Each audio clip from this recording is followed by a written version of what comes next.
parallélogrammes que l'on connaît depuis longtemps. Ce sont les parallélogrammes particuliers, c'est-à-dire le rectangle, le losange et le carré.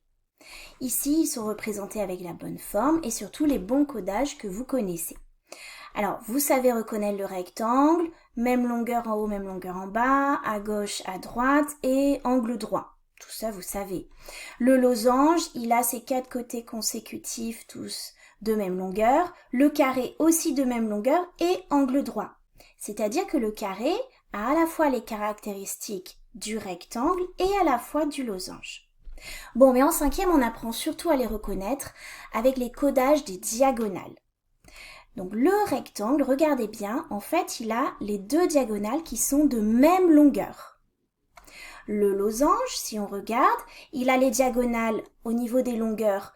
Simplement, c'est le même codage que pour un parallélogramme, diagonales qui se coupent en leur milieu, mais lui, il a un angle droit. Et puis pour le carré, on a dit qu'il avait les caractéristiques du rectangle et du losange, c'est-à-dire les diagonales, toutes les 2 de même longueur, et en plus un angle droit. Allez, à nouveau, le même petit jeu. On sait que c'est pas la forme qui compte, ce seront les codages. Donc ici, qu'est-ce que je vois? Les diagonales qui se coupent en leur milieu. C'est donc un parallélogramme. On continue.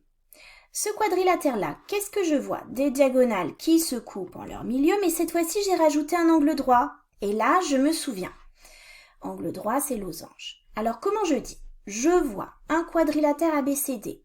Ces diagonales se coupent en leur milieu, je connais ma propriété, donc c'est un parallélogramme. Et en plus, comme ces diagonales forment un angle droit, eh bien, ABCD finalement est un parallélogramme particulier qui s'appelle le losange. Allez, on va un petit peu plus vite pour celui-ci. Qu'est-ce que je vois? Des diagonales qui se coupent en leur milieu, donc c'est un parallélogramme. Et comme en plus, je vois ici un angle droit, eh bien, il s'agira d'un rectangle. On continue. Qu'est-ce que je vois là? Je vois toujours mon angle droit, j'ai envie de dire rectangle. Mais non, si c'est pas un parallélogramme, ça peut pas être un rectangle. Parce qu'il peut y avoir un angle droit ici et puis des angles n'importe comment ici et ce sera même pas un parallélogramme. Donc ça, c'est simplement un quadrilatère quelconque qui a un angle droit. Allez, on continue. Là, vous avez envie de dire carré, hein. On va regarder un petit peu. Les diagonales, elles se coupent en leur milieu, donc c'est bien un parallélogramme. Je rajoute des informations sur 2 côtés consécutifs qui sont de même longueur. Ça, c'est un losange. Pour que ce soit un carré, il me faudrait en plus un angle droit que je n'ai pas ici. Alors ici, qu'est-ce que j'ai? J'ai 4 côtés consécutifs qui sont de même longueur. Donc c'est un losange. C'est bien un parallélogramme particulier parce qu'il a bien ses côtés opposés de même longueur, si je voulais regarder comme ça. Allez, celui-ci, eh bien c'est un quadrilatère. Il a 4 angles droits. Je sais directement que c'est un rectangle. Non, c'est pas un carré là. Pour que ce soit un carré, il faudrait qu'on me dise en plus que ses côtés sont de même longueur. Pour le moment, je n'en sais rien. Il ne faut pas se fier à la forme, hein.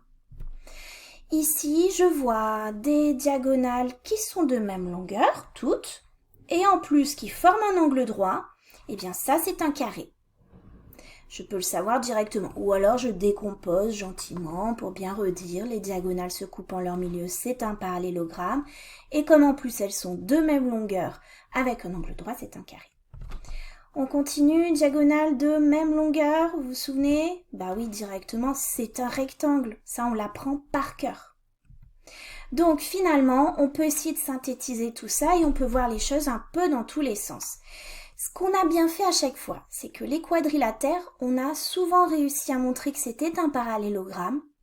Et ensuite, on a cherché les caractéristiques qui permettaient de dire que c'était un rectangle ou un losange, ou directement un carré. Et puis, s'il y avait les 2 caractéristiques à la fois, alors c'est un carré.